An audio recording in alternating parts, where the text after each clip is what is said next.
현재 전 세계 축구 팬들의 시선은 단 하나의 무대에 집중되고 있습니다. 바로 월드컵입니다. 축구를 사랑하는 사람들에게 이 시기는 거대한 축제와도 같습니다. 매일같이 흥미로운 경기들이 이어지고 있다는 점만으로도 충분히 즐길 이유가 되죠. 물론 월드컵을 만끽하는 방식이 반드시 경기 전체를 시청하는 것만은 아닙니다. 자신이 응원하는 선수를 따라가며 활약상을 지켜보거나 누가 더 뛰어난 성과를 낼지 예측해보는 과정 역시 또 다른 즐거움이 될 수 있습니다. 그래서 이번에는 이번 대회를 끝으로 월드컵 무대와 작별할 가능성이 높다고 평가받는 3명의 슈퍼스타, 리오넬 메시, 크리스티아누 호날두, 그리고 네이마르에 대한 이야기를 해보려 합니다. 다만 앞으로 언급할 전망은 어디까지나 개인적인 견해라는 점을 먼저 말씀드립니다. 먼저 리오넬 메시입니다. 메시에 대한 평가는 다소 긍정적으로 들릴 수도 있습니다. 그 이유는 지금 이 순간에도 그가 여전히 세계 최정상급 선수라고 생각하기 때문입니다. 현재 메시는 MLS에서 활약하고 있습니다. 많은 사람들이 유럽 주요 리그에 비해 MLS의 수준이 낮다고 이야기합니다. 저 역시 그 의견에 상당 부분 동의합니다. 특히 MLS는 최근 들어 급격한 성장세를 보이고 있는 리그입니다. 투자 역시 스타 플레이어나 공격 자원들에게 집중되는 경향이 강합니다. 이 말은 곧 메시를 상대하는 수비수들의 전반적인 경쟁력이 유럽 무대에 비해 떨어질 수 있다는 의미이기도 합니다. 저 역시 모든 경기를 챙겨보지는 못하지만 메시나 손흥민이 출전하는 경기는 하이라이트라도 확인하는 편입니다. 실제로 경기를 보면 수비 조직력이나 움직임이 특히 프리미어리그와 비교해 부족하다고 느껴지는 경우가 적지 않습니다. 그렇지만 메시는 예외적인 존재입니다. 리그 수준 차이를 고려하더라도 그는 여전히 한 단계 위에 있는 플레이를 선보이고 있습니다. 국가대표 경기에서도 이를 꾸준히 증명하고 있으며 존재감은 전혀 줄어들지 않았습니다. 2023년 인터 마이애미 유니폼을 입은 이후 메시는 현재까지 총 104경기에서 90골, 50도움을 기록했습니다. 경기당 공격 포인트가 평균 1.3개를 넘는다는 뜻입니다. 더 놀라운 점은 올 시즌 인터 마이애미 공격진의 상황입니다. MLS를 꾸준히 지켜본 팬들이라면 잘 알겠지만 메시를 제외한 공격진의 영향력은 기대에 미치지 못하고 있습니다. 루이스 수아레스 역시 전성기 시절의 폭발력을 보여주기는 어려운 상황입니다. 그런데도 인터 마이애미가 동부리그 2위를 유지하고 있는 이유는 공격에서만큼은 메시의 영향력이 절대적이기 때문이라고 봐도 무리가 없습니다. 공격 전개와 결정적인 장면 대부분이 그의 발끝에서 시작된다고 해도 과언이 아닙니다. 아르헨티나 대표팀 역시 비슷합니다. 공격의 중심에는 언제나 메시가 존재합니다. 그가 있고 없고에 따라 팀의 파괴력 자체가 크게 달라집니다. 이는 곧 메시의 기량이 아직도 정상급 수준이라는 강력한 증거이기도 합니다. 이번 월드컵 골든부트 배당률에서도 메시는 4위에 이름을 올렸습니다. 북중미 월드컵인 만큼 미국식 배당 기준으로 플러스 1300입니다. 다시 말해 100원을 걸었을 때 1400원을 받을 수 있다는 의미입니다. 참고로 1위는 플러스 550의 킬리안 음바페이며 2위는 플러스 650의 해리케인, 3위는 플러스 1000의 미켈 오야르사발입니다. 또 하나 주목할 기록이 있습니다. 메시는 지금까지 월드컵 본선에서 총 26경기에 출전해 13골을 넣었습니다. 이는 역대 월드컵 득점 순위 4위에 해당하는 기록입니다. 더 흥미로운 점은 현재 1위인 클로제와의 격차가 불과 3골이라는 사실입니다. 만약 이번 대회에서 좋은 흐름을 이어간다면 역대 최다 득점 순위의 주인이 바뀌는 장면도 충분히 기대해볼 수 있습니다. 참고로 월드컵 득점 기록만 놓고 본다면 킬리안 음바페가 장차 메시를 넘어서는 것은 물론 월드컵 역사 전체를 새롭게 쓰게 될 가능성도 상당히 높아 보입니다. 참고로 킬리안 음바페는 지금까지 월드컵 무대에서 14경기 동안 12골을 터뜨렸습니다. 이미 엄청난 기록이지만 메시가 남긴 발자취 역시 결코 가볍지 않습니다. 특히 월드컵 최고의 선수에게 주어지는 골든볼을 2번이나 품에 안았는데 이는 지금까지 누구도 해내지 못한 유일한 기록으로 남아있습니다. 이번 대회에서 메시가 바라보는 목표는 분명합니다. 바로 우승입니다. 만약 아르헨티나가 정상에 다시 오른다면 그는 단순한 축구 영웅의 범주를 넘어 역사 속에서도 특별한 존재로 기억될 가능성이 높습니다. 다만 가장 중요한 변수는 역시 아르헨티나 대표팀의 전력입니다. 물론 우승 경쟁력을 갖춘 팀이라는 사실에는 의심의 여지가 없습니다. 월드컵 예선 과정에서도 압도적인 성과를 남기며 본선 무대에 진출했으니까요. 그러나 우려되는 부분도 존재합니다. 최종 엔트리를 살펴보면 카타르 월드컵 우승 당시 선수단 가운데 무려 17명이 다시 이름을 올렸습니다. 게다가 그들 상당수는 여전히 팀의 중심 역할을 맡고 있습니다. 조직력과 경험만 놓고 본다면 이상적인 구성이라고 평가할 수 있습니다. 하지만 선수에게 4년이라는 시간은 결코 짧지 않습니다. 체력과 활동량 측면에서 자연스러운 하락이 나타날 가능성을 무시할 수 없다는 뜻입니다. 더구나 아르헨티나는 기본적으로 엄청난 활동량을 바탕으로 경기를 운영하는 팀입니다.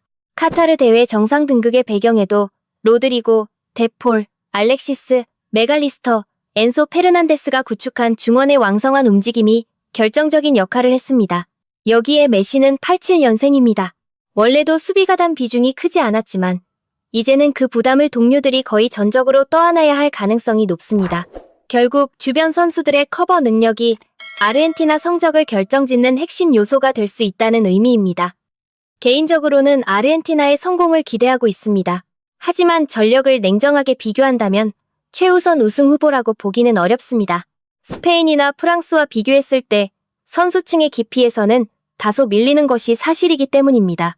과연 메시와 아르헨티나는 월드컵 2연패, 그리고 메이저 국제대회사 연속 우승이라는 전례 없는 금자탑을 세울 수 있을까요? 이제 시선을 크리스티아누 호날두에게 돌려보겠습니다. 생각할수록 놀라운 선수입니다. 호날두는 85년생입니다. 한국 나이 기준으로 42살에 해당합니다. 그런데도 득점 생산력만큼은 여전히 최정상급 수준을 유지하고 있습니다.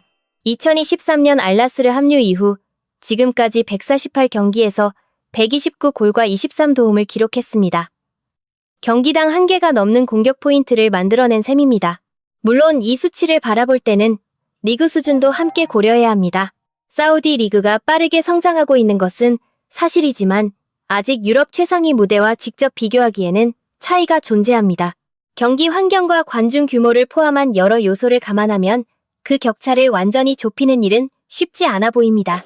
그럼에도 호날두는 대표팀에서 더욱 경이로운 숫자를 남겼습니다. A매치 통산 성적은 228, 경기 143골입니다. 역대 최고 기록에 해당하는 수치입니다. 참고로 메시의 국가대표 득점 기록은 99골 7골입니다. 메시가 2살 더 어리다는 점을 고려하더라도 대표팀 최다 득점 기록까지 따라잡기는 현실적으로 쉽지 않아 보입니다. 하지만 월드컵 이야기로 들어가면 상황은 조금 달라집니다. 호날두는 지금까지 월드컵 본선에서 기대만큼 강한 모습을 보여주지 못했습니다. 물론 그는 월드컵 역사상 최초로 5번의 대회에서 연속 득점을 기록한 선수입니다.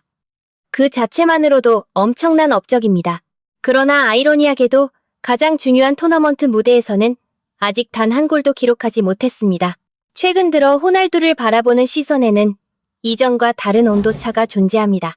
경기력 자체에 대한 의문이 제기되는 경우도 늘어나고 있고 일부에서는 대표팀 전력에 오히려 부담이 되고 있다는 평가까지 등장하고 있습니다.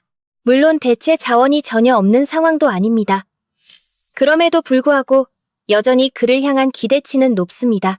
언론이 산정한 득점 관련 배당 순위를 보면 호날두는 플러스 2000으로 평가받고 있습니다. 앞서 언급된 메시가 4위, 혼란이 5위에 위치한 가운데 호날두는 6위에 올라 있습니다. 여전히 득점 능력 자체는 높은 평가를 받고 있다는 의미입니다. 개인적으로 본다면 스페인과 프랑스를 최상위 우승 후보 그룹으로 놓았을 때 포르투갈은 잉글랜드와 함께 그 바로 아래 단계인 2순위 그룹에 가깝다고 생각합니다. 중원 전력과 비교했을 때 공격진의 구성은 다소 아쉬운 부분이 존재합니다. 결국 핵심 질문은 하나입니다. 호날두는 자신의 마지막 월드컵, 이른바 라스트 댄스를 성공적으로 마무리할 수 있을까요? 이번 대회의 또 다른 관전 포인트가 될 수밖에 없습니다. 이제 네이마르로 시선을 옮겨보겠습니다. 네이마르의 대표팀 선발 과정은 상당히 극적인 장면으로 평가됩니다. 안첼로티가 그의 이름을 직접 호명했을 때 네이마르가 눈물을 보였다는 일화는 많은 화제를 남겼습니다. 그러나 다른 관점에서는 전성기와 같은 압도적인 퍼포먼스를 유지하지 못했다는 해석도 가능합니다. 최근 경기력이 어느 정도 회복세를 보이고 있는 것은 사실이지만 과거처럼 꾸준한 정점을 유지하고 있다고 보기는 어렵습니다. 네이마르 역시 이번 월드컵이 사실상 마지막 무대가 될 가능성이 높습니다. 그는 92년생으로 이미 한국 나이 기준 35살에 해당합니다. 앞서 언급된 메시와 호날두가 비정상적으로 긴 전성기를 유지하고 있는 것이 오히려 예외적인 상황입니다. 네이마르가 이번 대회에서 존재감을 보여주기 위해서는 무엇보다도 몸 상태 관리가 핵심이 될 수밖에 없습니다. 결국 가장 중요한 변수는 체력 유지입니다. 실제로 네이마르는 중요한 순간마다 부상이라는 변수를 피하지 못했습니다. 단순한 불운이라고 볼 수도 있지만 자국에서 열린 2014 월드컵에서도 부상으로 대회를 마무리하지 못한 경험이 있습니다. 이번 대회에서도 상황은 완전하지 않습니다. 종아리 통증이 있는 것으로 알려졌고 당장 모로코와의 조별리그 1차전에도 출전하지 못했습니다. 개인적으로도 가장 안타까운 선수 중 한 명입니다. 만약 부상이라는 변수가 없었다면 그는 메시와 호날두와 함께 나란히 언급되는 또 하나의 시대적 아이콘이 되었을 가능성이 충분했습니다. 그만큼 재능 자체는 의심의 여지가 없습니다. 그럼에도 네이마르는 이번 대회를 통해 자신의 가치를 다시 증명하겠다는 강한 의지를 보이고 있습니다. 브라질 현지 언론에서도 그의 태도와 각오를 집중적으로 다루고 있는 상황입니다. 다만 팀 전력 전체를 놓고 보면 브라질의 위상은 예전과 같지 않다는 평가도 존재합니다. 스쿼드 구성만 놓고 보면 과거의 압도적인 포스와는 다소 차이가 있다는 분석입니다. 실제로 해당 경기에서도 모로코가 더 좋은 경기 내용을 보여주기도 했습니다. 결국 네이마르에게 이번 대회는 마지막 기회일 가능성이 큽니다. 부상 없이 자신의 능력을 온전히 보여줄 수 있을지가 최대 관건입니다. 마무리하겠습니다. 2026 북중미 월드컵은 여러 스타들에게 마지막 무대가 될 수 있는 대회입니다. 그중 오늘 이야기한 세 선수는 단순한 스타가 아니라 하나의 시대를 대표하는 아이콘이라 할 수 있습니다. 과연 이들의 라스트 댄스는 어떤 결말을 맞이하게 될까요? 지금까지였습니다. 시청해주셔서 감사합니다. 구독과 좋아요는 큰 힘이 됩니다.